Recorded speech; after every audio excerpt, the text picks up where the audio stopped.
최근 20, 30대를 선진국에서 태어난 세대라고 하던데 우리에게 생존은 이미 이루어진 상태에서 더 중요해진 삶의 질. 오늘은 세계적으로 삶의 질이 가장 높은 나라들과 그렇지 못한 나라들에 대해서 알아보려고 하는데요. 일단 삶의 질이 들어간 항목은 이렇습니다. 물가지수, 소득 대비 주택 가격, 환경오염지수, 범죄율, 건강의료의 질적 수준, 교통량입니다. 일단 항목들에 대해서는 대체적으로 동의를 하시나요? 저는 개인적으로 인터넷이 빠르기는 삶의 질에 있어서 필수 요소인데 아직까지 세계인이 생각하는 것과는 거리가 있나 봅니다. 항목을 보고서는 우리나라가 그다지 높지 않을 것 같은 느낌이 많이 드네요.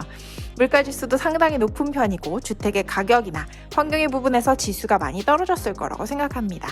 각 항목당 점수화해서 평균을 냈고요. 높을수록 삶의 질이 좋은 도시라고 생각하시면 되겠습니다. 200 이상이면 최상위 수준입니다. 일단 200이 넘은 도시가 속한 나라부터 말씀을 드리면 미국, 그 중에서도 롤리라는 도시와 콜럼버스가 가장 높은 수치를 보였네요. 전반적으로 수치들이 높았고 물가만 중간 정도인 것으로 나왔습니다. 나머지 다른 미국 도시들도 상당히 높은 수치를 기록했는데요. 우리가 의료 혜택 등 그다지 높게 평가하지 않은 항목도 어쨌든 전 세계적인 기준으로 보면 높다고 보는 것 같습니다.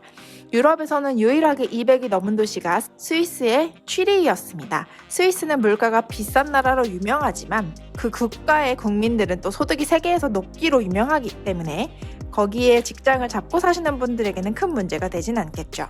집값은 도시 안에 있는 아파트를 살 경우 스퀘어피트 기준으로 175만 원이니까 약 28평 하는 아파트라면 17억 5천 정도 한다고 보시면 되겠습니다. 나중에 말씀드리겠지만 서울보다 저렴한 가격이에요. 이 도시에 사는 사람들의 평균 월급은 세후 무려 920만 원이 넘습니다. 나머지 환경이나 범죄율 같은 부분은 워낙 좋다는 것을 아실 테고요. 호주도 삶의 질이 아주 높은 나라 중에 하나인데요.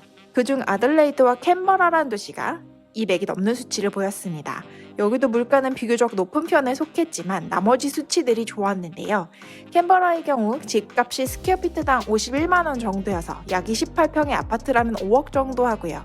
평균 월급은 세후 약 440만 원 정도 하는 것으로 나왔습니다.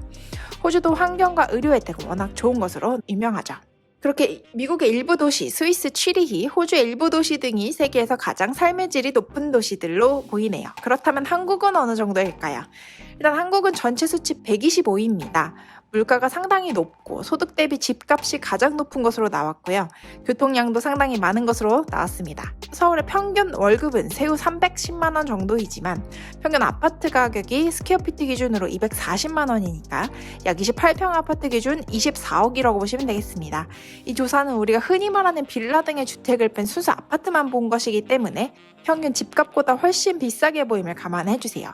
우리나라 임금이 크게 작은 나라가 아닌데도 집값과의 갭 차이가 워낙 벌어져 있음을 알 수 있죠. 그에 비해 범죄율이나 특히 의료 혜택의 면에서는 상당히 높은 수치를 기록했음을 알 수 있습니다. 중간 정도의 삶의 질을 영위할 수 있다고 평가했네요. 대체적으로 서유럽 국가들은 수치가 높은 편에 속했습니다. 150에서 200 정도 사이에 속하는 도시들이 대부분이었고요. 전반적으로 아시아 국가와 중동 국가의 수치가 상당히 낮았습니다.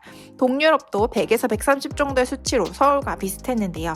아프리카는 포함이 안 된 나라들이 더 많았는데 포함이 되었다면 대부분 수치가 낮았으리라고 생각합니다. 아시아국 중에 삶의 질이 가장 낮은 나라 중 하나로 평가된 필리핀의 마닐라입니다. 치안의 사정도 좋지 않고 소득 대비 집값도 아주 높은 편이었죠. 전체 수치가 45 정도로 아주 낮았는데요. 특히 아파트의 경우 스퀘어피트당 43만 원 정도로 28평의 아파트라면 4억 3천 정도 하는 가격이어서 절대값이 높은 것은 아니었지만 문제는 그들의 평균 수입이었습니다. 평균 월급이 약 55만 원 정도 하는 나라이기 때문에 4억이 넘는 집을 구하려면 넘사벽으로 비싸다는 생각이 들긴 할 것 같습니다. 우리나라 기준으로는 값이 저렴해 보이는 태국이나 베트남 등도 자국민들이 살기엔 너무나 팍팍한 삶이 되는 것 같습니다. 중국 베이징도 그렇고 인도네시아 자카르타 등 아시아의 대부분의 삶의 질이 낮은 수준이었는데 그곳에서 살고 있는 자국민들의 삶은 정말 힘들다고 느껴질 것 같네요. 우리나라도 살기 나쁜 도시는 결코 아닌데 물가가 비싼 집값 때문에 전체 평균이 내려간 것은 상당히 아쉽습니다. 하지만 사실이니까요. 우리나라에 마치 팩트처럼 하는 이야기가 있죠. 돈만 많으면 한국에 제일 살기 좋다. 저는 이런 말을 하고 싶습니다. 돈이 많아야 살기 좋은 나라는 좋은 나라가 아니다. 돈이 많든 많지 않든 살기 좋은 나라가 아닐까요? 오늘 영상이 재미있으셨다면 좋아요를 눌러주세요. 저는 다음 시간에 또 올게요.